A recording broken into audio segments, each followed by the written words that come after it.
앞으로 은행 대출과 예금에 대한 금리가 매달 한 차례 의무적으로 공개가 됩니다. 공개 항목에는 예금과 대출 금리의 차이, 또 신용 등급별 금리 등이 포함되는데요. 그런데 이걸 두고 일각에서 정부가 시장 가격에 직접 개입하는 게 아니냐 이런 우려의 소리를 내고 있습니다. 금융위원회의 은행과 김현준 과장 연결해서 자세한 사항을 확인해 보겠습니다. 김 과장님 안녕하세요. 네, 안녕하십니까. 자, 요즘에 금리 상승으로 인해서 이 대출을 받은 국민들의 고심이 좀 깊어지고 있습니다. 그런데 시장 금리가 오르게 되면 대출 금리뿐만 아니라 예금 금리도 그에 맞게 상승하기 마련이죠. 그런데 금리 상승기에 대출 금리는 빠르게 오르고 예금 금리는 상대적으로 느리게 오른다. 이런 지적이 나오고 있습니다. 그래서 예대 금리 차라고 하죠. 예금과 대출의 금리 차이가 커지고 있는 건데 이 부분 어떻게 봐야 될까요?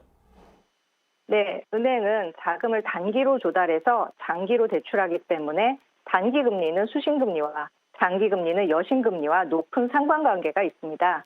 이에 따라 금리 상승기에는 통상 장단기 금리 차가 커지면서 예대 금리 차도 확대되는 경향이 있습니다. 2021년 하반기 이후에 시장 금리가 본격적으로 상승하면서 가계와 기업 대출 모두를 포괄하는 대출 평균 금리는 91bp, 예금 금리는 108bp 상승하였습니다. 두 금리가 비슷하게 상승한 것인데요. 그런데 가계대출 관리 강화 등으로 가계대출 금리는 122bp가 상승했습니다. 즉 예금 금리와 기업 대출 금리보다 더 크게 상승했습니다. 이에 따라 소비자가 체감하는 부담이 커진 측면이 있습니다. 그렇군요. 이번에 정부에서 내놓은 이 금리 정보 공시 제도 개선 방안을 보면은요, 예대 금리 차를 비교 공시하도록 했는데, 그런데 이렇게 할 경우에 일각에서는 중저신용자 대출 축소라든지 그런 부작용이 있는 게 아니냐 이런 우려도 하고 있습니다. 어떻게 봐야 될까요? 네, 중저신용자 대출 비중이 높은 은행의 경우에는 평균 예대금리 차가 확대되는 현상이 나타날 수 있습니다. 이러한 점을 보완하기 위해서 평균 예대금리차뿐만 아니라 신용점수 구간별 예대금리차, 평균 신용점수 등을 함께 공시하기 때문에 은행별 특성을 충분히 설명할 수 있습니다.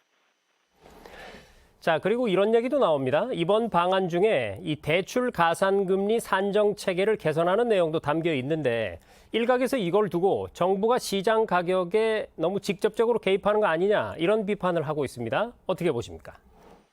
네, 근본 방안은 금리 수준에 직접 개입하기 위한 것이 아닙니다. 금리 산정에 관한 은행의 자율성은 보장하면서 예금과 대출 금리가 합리적인 절차 및 근거에 따라 산출되도록 산정 원칙의 미비점을 보완하려는 것입니다. 네, 그러면 이번에 발표된 금리정보 공시제도 개선 방안 언제부터 시행에 들어가는 건가요? 소비자의 정보 접근성을 높이고 권익을 보호하기 위해서 최대한 신속하게 추진할 계획입니다. 예대금리차 등 금리 정보 공시를 확대하는 방안은 이번 7월 취급분부터 공시될 수 있도록 할 계획이고 공시 시스템 구축에 이미 착수했습니다. 그 외 제도 개선 방안도 대부분 3분기 내에 완료될 수 있도록 신속하게 추진 중입니다. 네, 잘 들었습니다. 금리정보 공시제도 개선 방안과 관련해서 금융위원회 김현준 과장과 짚어봤습니다. 과장님 오늘 말씀 고맙습니다. 네, 감사합니다.